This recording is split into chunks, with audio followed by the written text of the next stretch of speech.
ఇది మొంతా తుఫాను గురించిన బ్రేకింగ్ న్యూస్. మొంతా తుఫాను రాత్రి 11:30-12 గంటల మధ్య తీరాన్ని దాటింది. మొంతా తుఫాను నర్సాపురం దగ్గర తీరాన్ని దాటింది. తీరం దాటిన తర్వాత కూడా మొంతా తీవ్ర తుఫానుగానే కొనసాగుతుంది. మరి కొన్ని గంటల్లో ఈ తీవ్ర తుఫాను తీవ్ర వాయుగుండంగా బలహీనపడి ఉత్తర వాయువ్య దిశగా కదులుతూ తెలంగాణను క్రాస్ చేసుకుని ఛత్తీస్గఢ్లో ఇది ముందుకు బలహీనపడిపోయే అవకాశం ఉంటుంది అని వాతావరణ శాఖ అధికారులు చెబుతున్నారు. అయితే ప్రభుత్వం అలర్ట్గా ఉండటం, ప్రజలను మీడియా కూడా అలర్ట్ చేయటం పెద్ద ఎత్తున నష్టాన్ని తప్పించగలిగించింది అని మనం చెప్పొచ్చు. కొన్ని చోట్ల చెట్లు కూలిపోయాయి, కొన్ని చోట్ల కరెంటు స్తంభాలు నేలకూలాయి. కానీ అక్కడక్కడ చిన్నపాటి నష్టం తప్ప పెద్ద భారీ నష్టాన్ని కలిగించకుండా ప్రభుత్వం తీసుకున్న చర్యల వల్ల ఇది సాధ్యమైందని చెప్తున్నారు. మొత్తానికి ప్రస్తుతం ఇంకా ఈ మొంతా తుఫాను తీవ్ర తుఫానుగానే కొనసాగుతుంది.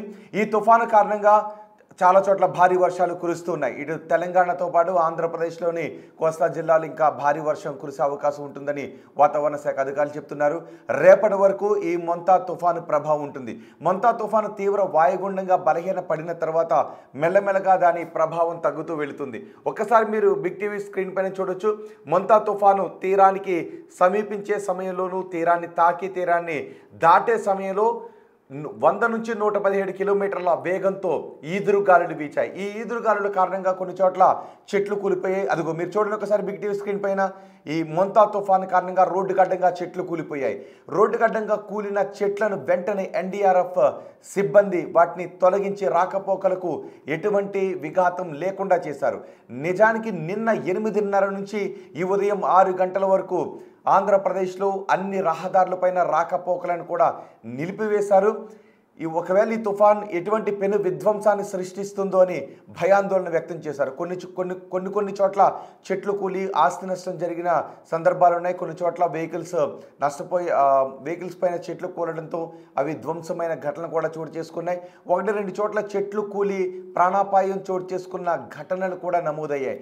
కానీ ప్రభుత్వం పెద్ద ఎత్తున అలర్ట్ కావడం, సహాయక చర్యలు చేపట్టడం, అందరినీ ఇళ్లకే పరిమితం కావాలి అని ఆదేశాలు జారీ చేసి అన్ని చర్యలు తీసుకోవడంతో భారీగా ప్రాణ నష్టం మాత్రం తప్పింది.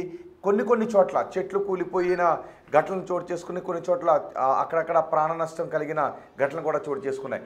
ఉప్పాడ బీచ్లో మాత్రం అలలు ఎగిసి పడడంతో ఉప్పాడ తీరం కోతకు గురైంది. నిన్న చూడొచ్చు మీరు ఒక్కసారి. నిన్న బిగ్ టీవీ సముద్ర తీర ప్రాంతంలో అన్ని చోట్ల నుంచి బిగ్ టీవీ ప్రతినిధులు ఉండి సముద్రం ఎంత అల్లకల్లోలంగా ఉందో మీకు మేము చూపించాం. ఇప్పుడు తీరాన్ని దాటిన తర్వాత సముద్రం ఇప్పుడు కొంత ప్రశాంతంగా కనిపిస్తుంది. కానీ చూడండి ఒకసారి, అదిగో ఆ బిగ్ టీవీ స్క్రీన్ పైన మీరు చూడండి. నిన్న తీరాన్ని తాకే సమయంలో సముద్రం ఎంత ముందుకు చొచ్చుకొచ్చిందో మీరు చూడొచ్చు. అక్కడ బీచ్కి వచ్చే వారి కోసం ఏర్పాటు చేసిన చైర్స్ బెంచెస్ దగ్గర కూడా సముద్రం చొచ్చుకొచ్చింది. కానీ ఇప్పుడు తీరాన్ని తాకడంతో, తీరాన్ని దాటి వెళ్ళడంతో ప్రస్తుతం సముద్రం కొంత ప్రశాంతంగా కనిపిస్తూ ఉంది. ఒకసారి మీరు అది చూడొచ్చు. నిన్న ఎంత ముందుకు వచ్చిందో మరొకసారి మీరు మొదటి బాక్స్లో చూడండి. ఒకసారి ఆ మొదటి బాక్స్లో చూస్తే సముద్రం నిన్న కొన్ని మీటర్ల మేర ముందుకు చొచ్చుకొచ్చింది.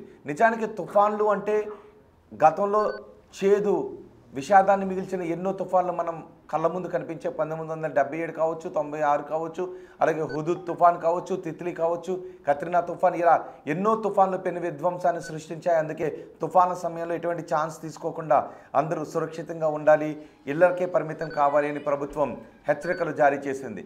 ఇది మీరు ఇప్పుడు చూస్తున్నది ఉప్పాడ సముద్ర తీర ప్రాంతం. మీరు రెండో బాక్స్లో కూడా చూడొచ్చు.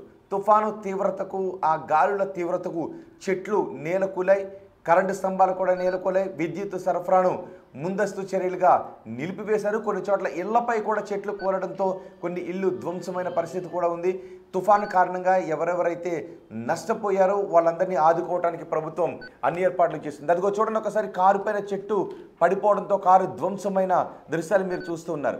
అలాగే మాకనపాలెంలో కూడా చెట్టు కూలి ఒక వ్యక్తి చనిపోయినట్టుగా తెలుస్తుంది. ఉమ్మడి తూర్పుగోదావరి జిల్లా మామిడికుదురు మండలం మాకనపాలెంలో చెట్టు కూలి ఒక వ్యక్తి చనిపోయినట్టుగా తెలుస్తూ ఉంది. ఇక్కడ కూడా చెట్టు కూలడంతో ఆ గోడ పైన పడి, కారు పైన పడి కారు ధ్వంసం కావడం, గోడలో ధ్వంసమైనటువంటి సందర్భాలు కార్యకలాపాలు కూడా చోటు చేసుకున్నాయి. మీరు ఆ చివరి బాక్స్లో చూడొచ్చు. ప్రస్తుతం సముద్రం ప్రశాంతంగా ఉంది. నిన్న ఆ ప్రాంతం అంతా కూడా పింక్ మనకి రెడ్డిష్లో కనిపించింది. ఇప్పుడు తీరం మీదకి తుఫాను వచ్చేయడంతో ఇంకా పెను తుఫానుగానే తీరం పైన కొనసాగుతుంది. నిజానికి తుఫాన్లన్నీ సముద్రంలో ఉన్నంతసేపు బలాన్ని పుంజుకుంటూ ఉంటుంటాయి. సముద్రంలో ఎంత ఎక్కువసేపు ఉంటే తుఫాను అంత తీవ్రంగా మారుతుంటుంది, అంత పెను తుఫానుగా మారుతుంటుంది. ఎప్పుడైతే తీరాన్ని తాకేస్తుందో ఆ తర్వాత నుంచి తుఫాను బలహీనపడుతూ వస్తుంది. క్రమక్రమంగా తీవ్ర వాయుగుండంగా మారుతుంది, ఆ తర్వాత వాయుగుండంగా మారుతుంది, ఆ తర్వాత మెల్లగా బలహీనపడిపోతూ ఉంటుంది. సాధారణ పరిస్థితులు ఏర్పడతాయి. దీనికి 2-3 రోజుల సమయం పట్టే అవకాశం ఉంటుంది. ప్రస్తుతం పెను తుఫాను తీవ్ర వాయుగుండంగా మారే ప్రక్రియ చోటు చేసుకుంటూ ఉంది. అందుకే తెలంగాణ, ఆంధ్రప్రదేశ్, ఒడిశా, ఛత్తీస్గఢ్లో ఇప్పటికీ వాతావరణం మేఘావృతమై ఉంది. ఈ 2 రోజుల పాటు భారీ నుంచి అతి భారీ వర్షాలు కురిసే అవకాశం ఉంటుందని వాతావరణ శాఖ అధికారులు చెప్తున్నారు. కొన్ని జిల్లాల్లో ఇంకా రెడ్ అలర్ట్ కొనసాగుతుంది. ఒకసారి తుఫాన్ తీరం దాటిన తర్వాత ఉన్న పరిస్థితులు ఏంటో మా ప్రతినిధి రాజేష్ని అడిగి తెలుసుకుందాం. రాజేష్, తుఫాన్ తీరం దాటిన తర్వాత ఆయా ప్రాంతాల్లో ఉన్న పరిస్థితులను వివరించడానికి సిద్ధంగా ఉన్నారు. రాజేష్.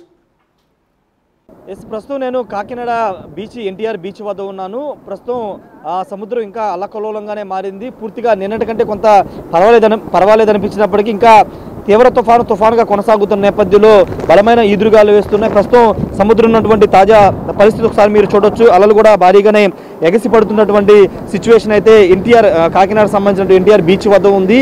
దాదాపు నిన్న తీరం దాటే క్రమంలో రాత్రి సమయాల్లో బీచ్ దాదాపుగా ఇక్కడ వరకు వచ్చేసినట్టుగా ఇక్కడ స్థానిక మత్స్యకారులు చెప్తున్నారు. ఇక్కడ చూడొచ్చు మనం. దీనికి ఇక్కడ దాదాపు ఈ రోడ్డు అంతా కూడా కోతకు గురైంది. అక్కడ వరకు ఉండే రోడ్డు కోతకు గురై మొత్తం కూడా ఇక్కడ వరకు డ్యామేజ్ జరిగినటువంటి పరిస్థితి. ఆ స్థాయిలో అలల ఉధృతి నిన్న రాత్రి అంతా కూడా కొనసాగిందని ఇక్కడ స్థానిక మత్స్యకారులు చెప్తున్నారు. ప్రస్తుతానికి ఉమ్మడి తూర్పుగోదావరి జిల్లాలో భారీగానే పంట నష్టం వాటిని అధికారులు చెప్తున్నారు. దానికి సంబంధించినటువంటి అంచనాలు ఎంత నష్టం జరిగిందనే దానిపైన అంచనాలు సిద్ధం చేస్తున్నారు. వ్యవసాయ శాఖ అధికారులు ప్రస్తుతానికి దాని మీద ఫోకస్ పెట్టినట్టుగా తెలుస్తుంది. మొత్తం రాష్ట్ర వ్యాప్తంగా నష్టపోయిన రైతాంగానికి నష్టపరిహారం ఇవ్వాలని కూడా రాష్ట్ర ప్రభుత్వం భావిస్తున్న నేపథ్యంలో దానికి సంబంధించినటువంటి చర్యలు కూడా రాష్ట్ర ప్రభుత్వం తీసుకుంటుంది. ప్రస్తుతం కాకినాడ బీచ్లో కొంత ఉపశమనం కలగడంతో ఇక్కడ స్థానిక మత్స్యకారులు ఇక్కడికి వస్తూ ఉన్నారు. సముద్రం దగ్గరికి వచ్చి ఇక్కడ పరిస్థితిని చూసి వెళుతూ ఉన్నారు. వాస్తవంగా కాకినాడ బీచ్ పరిసర ప్రాంతాల్లో చాలామంది మత్స్యకారులు నివాసం ఉంటారు.